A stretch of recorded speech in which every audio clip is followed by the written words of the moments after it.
तो दोस्तों आज की इस वीडियो में हम कुछ नया करने वाले हैं और इस वीडियो में हम जानने वाले हैं निषेचन और द्विनिषेचन के बारे में पूरी जानकारी। और ये बहुत डिफ़िकल्ट क्वेश्चन है और बहुत बार पूछा जा चुका है, चाहे बोर्ड एग्ज़ाम 10th का हो या 12th का हो। ठीक है, तो कंबाइंड होता है उसमें और ये पूछे जा सकते हैं निषेचन और दोहरा निषेचन या द्विनिषेचन जिसे कहते हैं। जो है सेकंड फर्टिलाइजेशन और जो फर्स्ट फर्टिलाइजेशन, जो फर्टिलाइजेशन होता है उसे निषेचन हिंदी में कहते हैं। और उसी पर टिप्पणियाँ पूछी जाती हैं।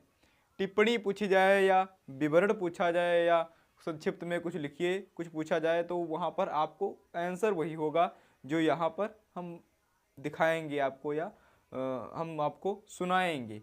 तो बोर्ड पर कम ध्यान दीजिएगा, आवाज़ पर ज़्यादा ध्यान दीजिएगा। सुनने से जो चीज़ याद हो जाती है वो चीज़ पढ़ने से शायद ना याद हो पाए, तो सुनने पर गौर कीजिएगा, पढ़ने पर कम। ठीक है, तो हम स्टार्ट करते हैं इसे निषेचन को यानी फर्टिलाइजेशन को देखते हैं। तो इसमें क्या है, नर तथा मादा युग्मक के संलयन को निषेचन कहते हैं। यह प्रक्रिया परागण के तुरंत बाद होती है। अब हम इसको समझने के लिए थोड़ा पीछे चलते हैं, बस थोड़ा पीछे चलते हैं, थोड़ा बस रुकना। क्या था परागण में, क्या था, यानी ये मान लो हमारा कोई पुष्प है, ये हमारी पुष्प की आंतरिक संरचना है इस तरीके से। ये क्या है, वर्तिकाग्र। ये क्या है, वर्तिकाग्र। ये है वर्तिका। और ये क्या है, अंडाशय।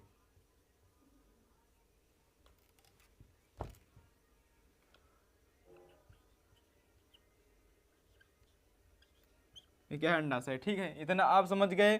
तो यहाँ पर से क्या था, ये इस तरीके से ये थी पराग नलिकाएं और इनमें क्या थे, परागकण थे।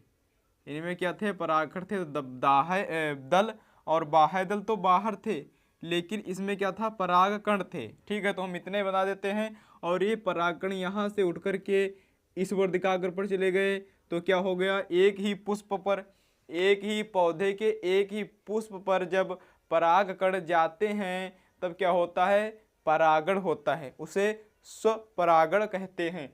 पर परागण में क्या था, हमने पढ़ा था, पर परागण में ऐसा होता है कि एक पौधे के पुष्प के परागकण किसी दूसरे पौधे के पुष्प पर यानी उसी जाति के पौधे के पुष्प पर जब परागकण जाते हैं तो वहाँ पर परागण होता है। उसमें किसी माध्यम की आवश्यकता होती है, या फिर वायु में उड़कर चले जाएं, या कोई कीट वगैरह किसके जो है पंखों में चिपक कर या जो है पैरों में चिपक कर चले जाएं। ठीक है, तो वहाँ पर कोई माध्यम हो सकता है, कैसे भी जा सकते हैं। जाना आपको है तो मान लो आपको जाना है थोड़ा 2 किलोमीटर, तो आपको कोई वाहन लेना ही पड़ेगा। ठीक, तो इसमें क्या था, यहाँ पर पहुँचे और यहाँ पर पहुँचने के बाद में ये क्या थी, वर्तिका। अब वर्तिका में यहाँ पर जाने के बाद में ये वर्तिका है। वर्तिका में ऐसी पाइप से यहाँ पर अंडाशय था और अंडाशय से अंडकोशिका में निषेचन किया करते थे। कौन, परागकण। परागकण, पराग के जो कण थे वो निषेचन किया करते थे यहाँ पर अंडाशय में। ठीक है, इतना आप समझ गए। अब यहीं पर निषेचन है, ये परागण, यहाँ पर परागण हुआ, जब यहाँ पर मिला तब क्या हुआ, परागण हुआ, और उसके बाद में यहाँ गया तो तुरंत बाद क्या हो गया, निषेचन हो गया। इतनी बात आई समझ में, कोई दिक्कत, कहीं कोई आपको दिक्कत नहीं होनी चाहिए यहाँ तक। ठीक है, इतना आप समझ गए कि हाँ निषेचन हो गया।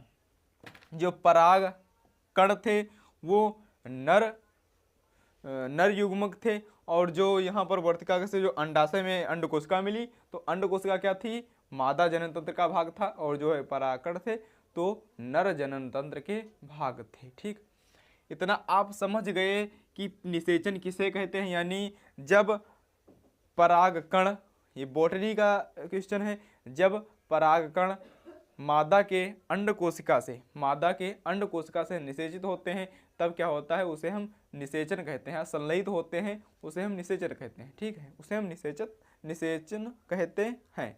इतनी बात आए समझ में। फिर देखते हैं द्विनिषेचन में क्या होता है। इसमें तो सिंपल ऐसे ही हो गया। ऐसे होने के बाद में क्या हुआ, जो बीजांड था वो बीज में बदल गया, और जो है आवरण था बाहर का वो क्या हो गया, फल में बदल गया।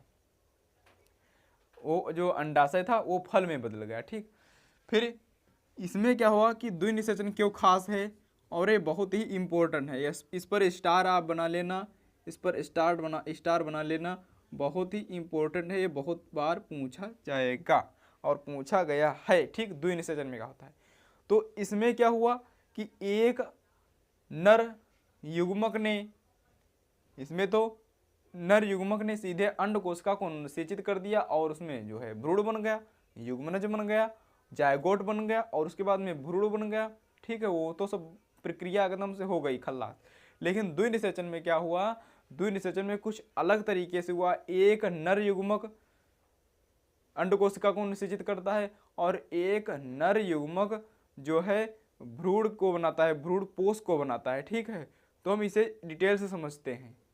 तो इसमें द्विनिषेचन में क्या होता है, 2 बार संलयन होता है। तो पहला संलयन कैसे होता है, पहले संलयन में क्या होता है, एक नर